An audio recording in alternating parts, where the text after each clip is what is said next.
Crece el número de muertos en Venezuela. Según un nuevo reporte de las autoridades, al menos 1.700 personas murieron a causa del doble terremoto que sacudió al país la semana pasada. Otras 5.000 resultaron heridas. En tanto, las réplicas no cesan. Esta mañana, un sismo de magnitud 4.6 sembró de nuevo temor entre la población en Caracas y en el vecino estado de La Guaira. Así comenzamos esta nueva edición de DW Noticias en vivo desde Berlín. Titulares. Miles de venezolanos viven a la intemperie. Muchos temen que las constantes réplicas puedan provocar nuevos daños a las estructuras que siguen en pie. El doble sismo del pasado miércoles hizo que 800 edificios colapsaran en las zonas afectadas. 189 de ellos quedaron completamente destruidos. Tendremos los detalles desde Caracas.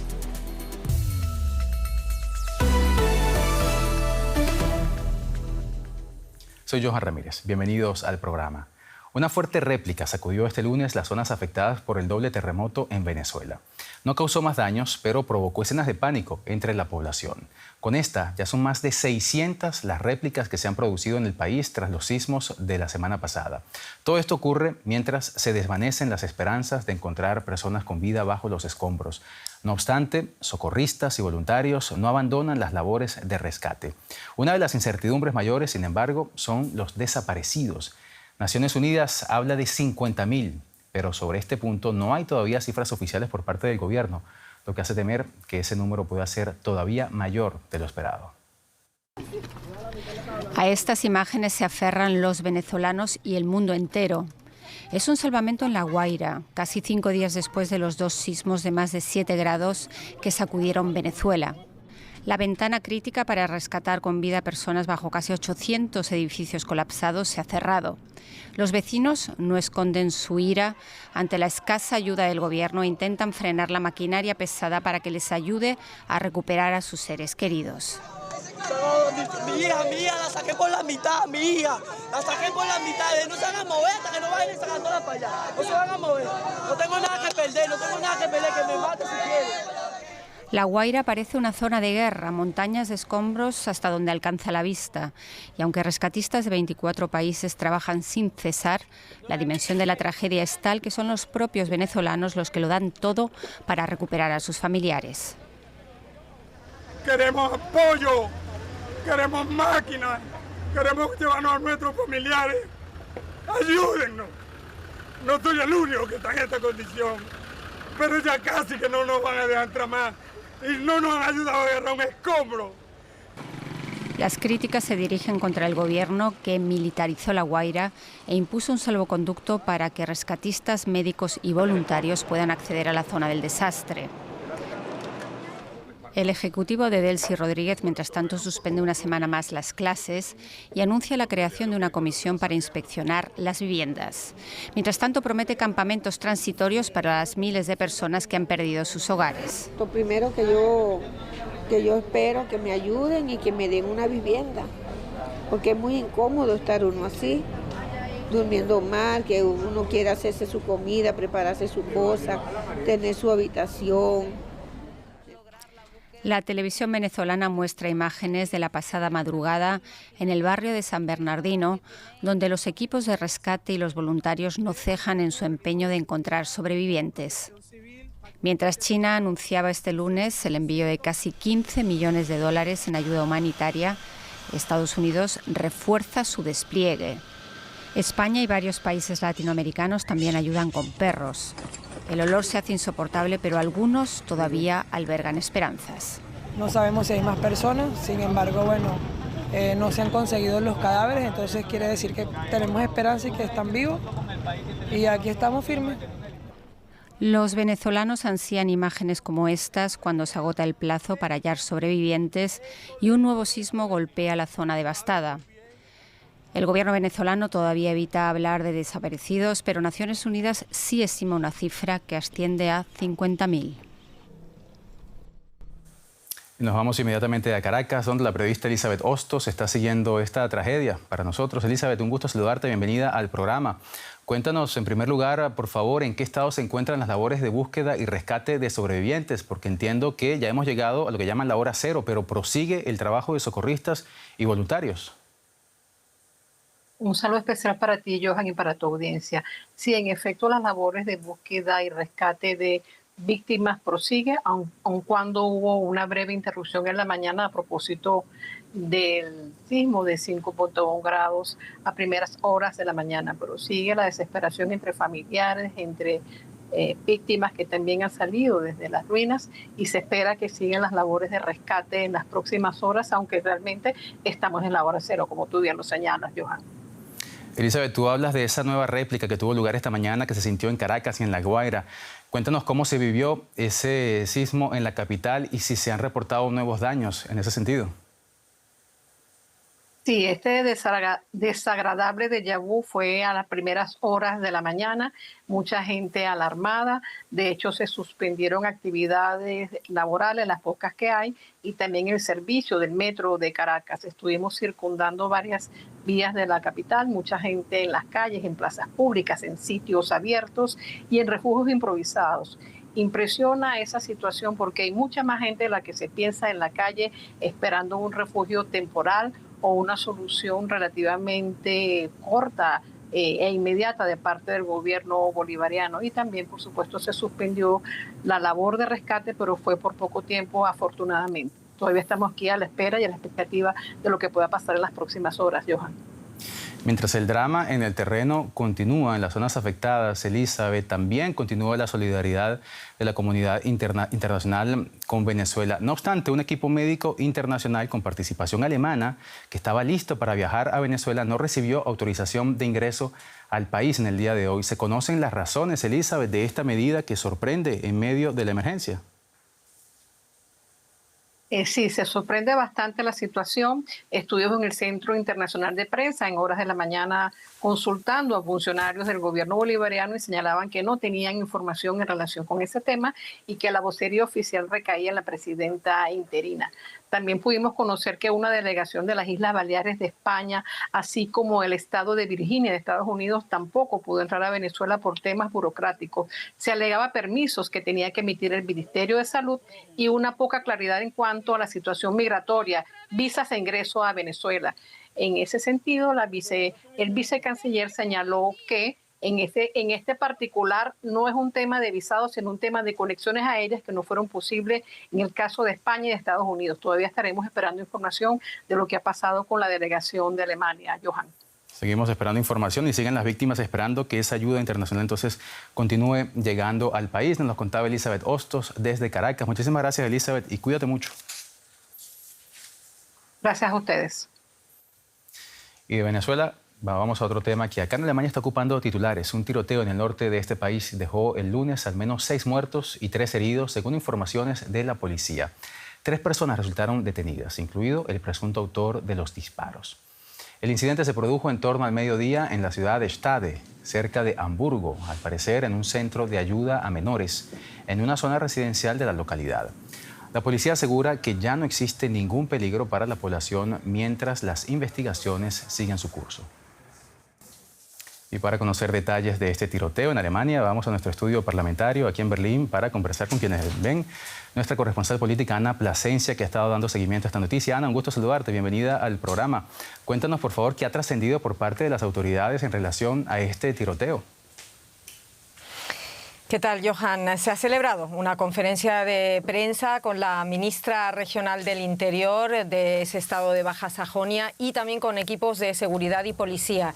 Hablaba la ministra de un acto terrible que va a dejar huella, decía, en la ciudad de Stade y también en todo el estado federado de Baja Sajonia. La ministra y el resto de autoridades no han querido brindar detalles, y así lo han dicho, sobre la identidad de ninguno de los fallecidos o sus edades. Por ejemplo, sabemos que eran 4 mujeres y un hombre, y hasta ahora sobre la identidad del presunto agresor sabemos que es un ciudadano alemán de 45 años de origen turco y que al parecer era conocido por la policía. Todo esto informaciones que están llegando ahora y que hay que confirmar. A mediodía, eso sí lo sabemos, en una instalación de ayuda juvenil con grupos de madres e hijos se escucharon gritos y disparos. La policía encontró 4 adultos muertos, todos los fallecidos son adultos. Encontraron 4 adultos muertos dentro del centro, otro falleció poco después en el exterior y una 6ª persona persona murió horas más tarde en el hospital.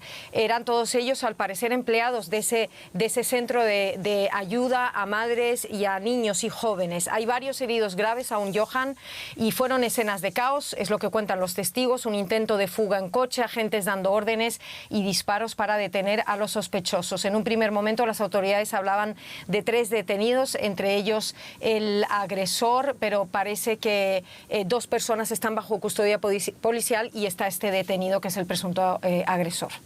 Pues Ana, nos has hecho una crónica bastante completa que nos permite imaginarnos cómo sucedieron las cosas allí durante el mediodía, bastante caos, pero ¿se sabe algo ahora sobre las motivaciones del atacante? Poco, tenemos algunos detalles, pero poco, y hay que seguir investigando. Las autoridades descartan vínculos con clanes criminales y hablan de una tragedia familiar, Johan. Parece ser que el trasfondo sería una disputa por la custodia de un bebé de 3 meses. Es decir, el origen de la violencia, de este acto terrible, estaría relacionado con el entorno de esa propia institución juvenil. El caso, en cualquier caso, reabre el debate en Alemania sobre el aumento de incidentes con armas de fuego, desde tiroteos urbanos hasta ataques en entornos familiares. Y aunque el país tiene leyes estrictas, en teoría cada episodio como este, que por cierto es muy poco habitual, hace mucho tiempo que no se ve un tiroteo de estas condiciones con 6 muertos, pero episodios como este, Johan, cuestionan cómo acceden esos agresores a las armas, si los controles funcionan aquí en Alemania y cómo proteger espacios sensibles como centros juveniles, escuelas, viviendas, pero también lugares públicos concurridos. Quedan muchas preguntas abiertas que esperemos las autoridades puedan responder en las próximas horas o días. Nos lo contaba Ana Plasencia desde Berlín. Muchas gracias, Ana, y hasta la próxima. Gracias a ti. Tiempo ahora para hacer un resumen económico de la jornada con mi compañera Juliana González. Juliana, parece que en Estados Unidos hay una nueva victoria para Donald Trump en materia financiera, empresarial. Es una victoria además bastante complicada porque pone en entredicho el balance, el contrabalance de poderes, Johan, y es que el Tribunal Supremo de los Estados Unidos amplió este lunes el poder presidencial que ostenta el presidente Donald Trump al avalar que pueda destituir a la mayoría de los responsables de las agencias reguladoras independientes. Una decisión que fortalece el control de la Casa Blanca sobre organismos creados para supervisar a grandes empresas y limitar la interferencia política. Eso sí, el máximo tribunal mantuvo la protección especial de la Reserva Federal y bloqueó el intento de Donald Trump de apartar a la gobernadora Lisa Cook.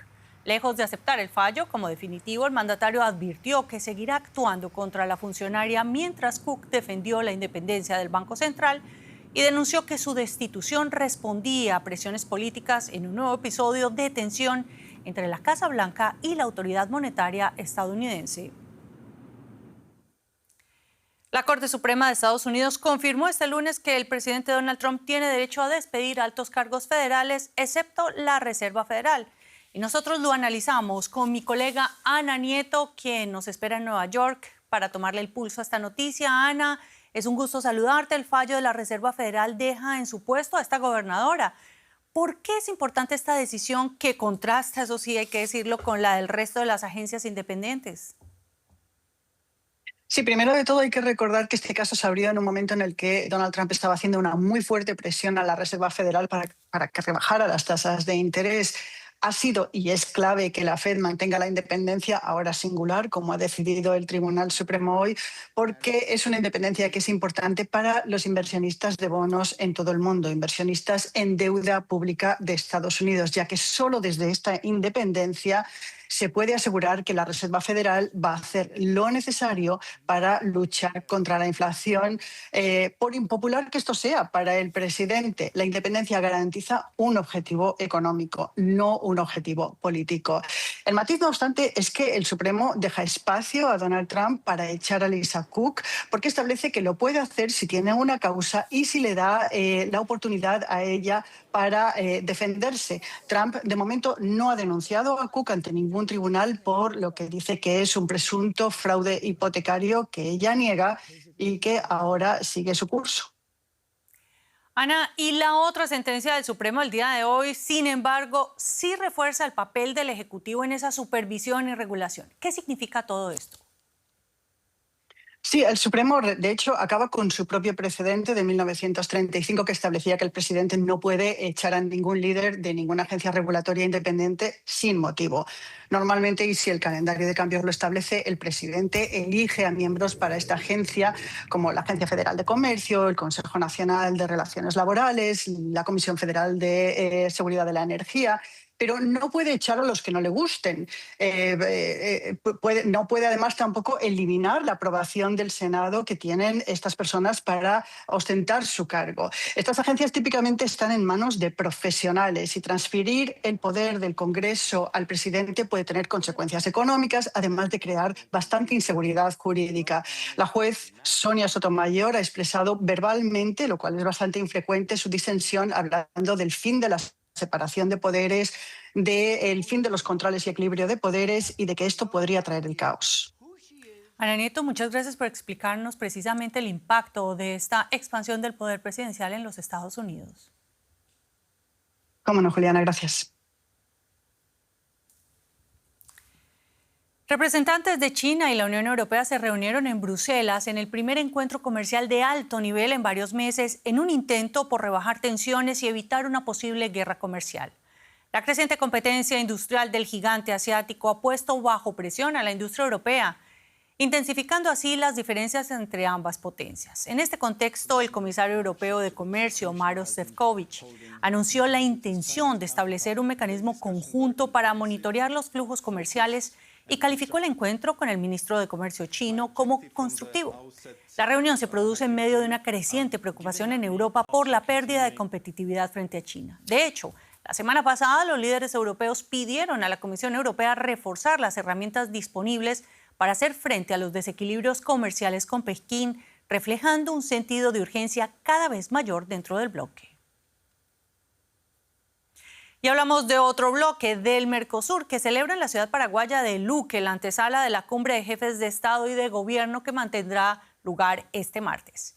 En el encuentro participan los ministros de Exteriores de Argentina, Brasil, Bolivia, Paraguay y Uruguay como países miembros, así como representantes de Colombia, Chile, Panamá como estados asociados. El objetivo es preparar las decisiones que saldrán de la cumbre semestral del bloque regional.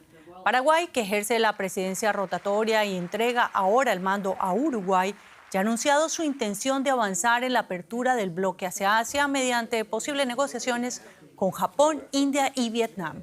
Entre los temas en discusión también figura el reparto de cuotas del reciente acuerdo de libre comercio entre Mercosur y la Unión Europea, con un mercado de más de 700 millones de consumidores. Y a propósito de la Comisión Europea, este lunes aprobó un paquete de ayudas, esta vez para España, por valor de 402 millones de euros para el transporte por carretera. Las subvenciones se concederán de forma directa y podrán cubrir hasta el 70% de los costes adicionales causados por el combustible, provocado esto por la crisis energética vinculada al conflicto en Irán y al estrecho de Hormuz. Mientras tanto, en Alemania llega a su fin el llamado Tankrabatt. Es decir, a partir del 1 de julio desaparecen esos 17 centavos por litro que era un alivio fiscal en las gasolineras. Las asociaciones de consumidores y responsables políticos advierten de posibles subidas de precios y piden a la industria petrolera que no traslade el fin de la medida de forma excesiva al consumidor. Dos modelos que responden al impacto de los altos precios de la energía. Y otro sector que requiere mucha energía tiene que ver con la inteligencia artificial y los chips. Y aquí es donde Corea quiere consolidar su posición de liderazgo gracias a un programa de inversiones multimillonario. El presidente coreano ha anunciado proyectos de gran envergadura con los que pretende reforzar la industria coreana. La inversión total prevista para los próximos años podría superar los 660.000 millones de dólares. Corea del Sur quiere prepararse para la era de la inteligencia artificial con inversiones millonarias. Grandes consorcios como Samsung y SK Hynix, además del Estado, pretenden construir grandes fábricas de chips en los próximos años. Esperan así consolidar su posición dominante en este campo, según el presidente.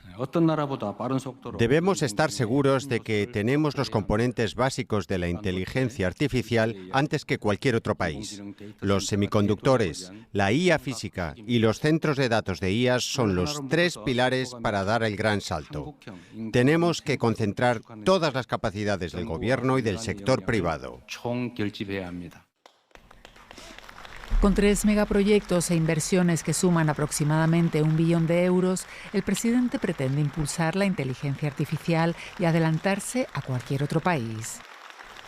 Junto con las grandes empresas nacionales, Corea del Sur quiere seguir consolidando su liderazgo también en la era de la IA. SK Hynix construirá su planta donde se cumplan estos requisitos. Tenemos previsto invertir unos 290.000 millones de dólares para establecer un nuevo clúster en la región suroeste, donde esperamos se satisfagan las condiciones.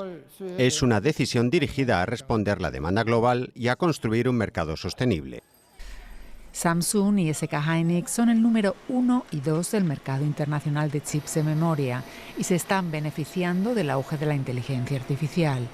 Ambos consorcios registran beneficios récords y cada uno ha alcanzado un valor en bolsa equivalente a más de $1 billón. Su meta es duplicar la producción coreana de chips en 5 años e impulsar la construcción de centros de datos de inteligencia artificial. Pero no solo hay avances en la inteligencia artificial, en los microchips, sino también en la política. Johan, Irán, Estados Unidos. Así es, vuelve a tomar los titulares de la agenda política mundial luego de una suerte de tregua que parecía reinar entre ambos países. Y el presidente estadounidense Donald Trump aseguró que Estados Unidos e Irán mantendrán una reunión en Doha, Qatar, mientras Teherán confirmó el envío de una delegación técnica, pero negó que vaya a entablar negociaciones directas con Washington. El anuncio se produce después de, como decíamos, el alto el fuego acordado por ambos países tras la escalada de ataques registrada el fin de semana en el Golfo. La Casa Blanca confirmó el viaje de sus emisarios para participar en encuentros de alto nivel, aunque las autoridades iraníes reiteraron que no habrá diálogo bilateral en esta etapa. Qatar, respaldado por Pakistán, continúa desempeñando un papel clave como mediador en los esfuerzos para reducir las tensiones en Oriente Medio. Y nos quedamos allí en Estados Unidos porque el ministro de Exteriores alemán, Johann Wadephul, se reunió este lunes en Washington con su homólogo estadounidense Marco Rubio. A una semana de la próxima cumbre de la OTAN, los responsables de Exteriores abordaron el reparto de cargas de la alianza, un tema bastante álgido entre ambos países. Wadephul aseguró que Berlín ha multiplicado por 3 su aporte desde 2014. Las relaciones entre ambos socios son tensas. Washington lleva mucho tiempo insistiendo en que los países europeos asuman una mayor responsabilidad en la defensa de su propio territorio. El presidente de Estados Unidos, Donald Trump, ha acusado a los europeos de falta de apoyo en la guerra de Irán y ha amenazado en varias ocasiones con no apoyar a los socios de la OTAN frente a Rusia en caso de una emergencia. Y el ministro expresó la importancia de que Estados Unidos no se retire y no retire su apoyo a Ucrania en la guerra contra Rusia. Nos lo cuenta nuestra enviada especial, Cristina Cubas, desde Washington. El ministro de Exteriores alemán, Johann Wadephul, ha realizado una visita relámpago aquí a Estados Unidos para reunirse con su homólogo estadounidense, Marco Rubio, y fortalecer los lazos con su aliado más importante fuera de Europa. Alemania quiere que Estados Unidos mantenga su compromiso de defensa del territorio europeo, sobre todo ahora que Europa se siente amenazada por Rusia. La semana que viene se celebrará la cumbre de la OTAN en Turquía y Johann Wadephul quiere el consenso de Estados Unidos como aliado de la OTAN para que pueda garantizarse la defensa de Ucrania de la invasión rusa. Y vamos con noticias de América Latina. En Argentina se encuentra el vertedero con más emisión de metano del mundo, el segundo gas que más contribuye a la crisis climática. Así lo determinó un estudio de la Universidad de California en Los Ángeles que sitúa primero en el ranking global de 2025 a un depósito de residuos de la ciudad de Buenos Aires y alrededores. Los responsables del relleno sanitario cuestionan el informe, mientras los vecinos padecen el mal olor. El metano, recordemos, no es tóxico, pero es el precursor de otros gases que sí lo son. Veamos el siguiente informe desde Argentina. Aquí se procesan la mayoría de los residuos sólidos de la ciudad de Buenos Aires y localidades aledañas. 18.000 toneladas por día. Es el vertedero que emite más metano en el mundo, según un informe de la Universidad de California en Los Ángeles, UCLA. Frente a la planta de relleno en Villa Lanzone, los vecinos sufren el permanente mal olor. Hay horarios que es insoportable el olor que hay. A veces, viste, a la noche se siente un olor feo que contamina el ambiente de adentro. Al no tener calidad de aire para respirar, múltiples problemas, tanto alérgicos como respiratorios.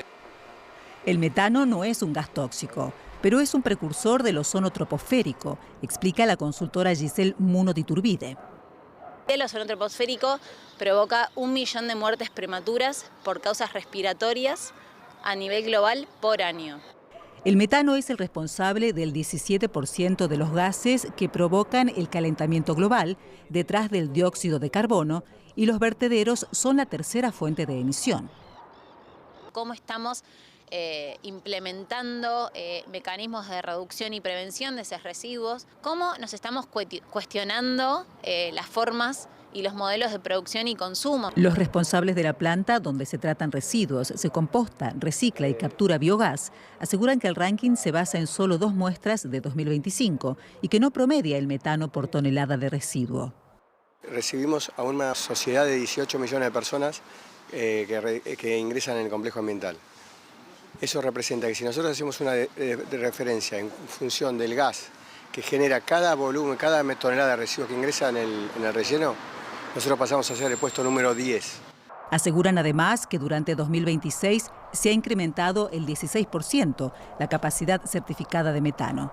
Pero en la UCLA defienden su medición satelital. Se detectaron más de 110 plumas, es decir, como columnas de emisiones de metano, durante más de 21 días de observación, en casi todos los meses del año. Cada tonelada de metano contamina 80 veces más que la de dióxido de carbono, pero dura 10 veces menos en el ambiente, unos 10 años. Reducirlo frenaría el calentamiento global. Si lográsemos reducir significativamente las emisiones de metano, podríamos ver un cambio mucho más rápido que si es que bajaran las emisiones de CO2. Por encima de los vertederos, la ganadería y la explotación de hidrocarburos son las principales fuentes de metano. Expertos advierten que esto no debe perderse de vista. Como uno está viendo a nivel global, no hay que ser muy astuto para darse cuenta de que hay una nueva avanzada por el uso y la explotación y la exploración, etcétera, de combustibles fósiles. Si nos preocupa el cambio climático, hay que hablar de combustibles fósiles. El debate está instalado.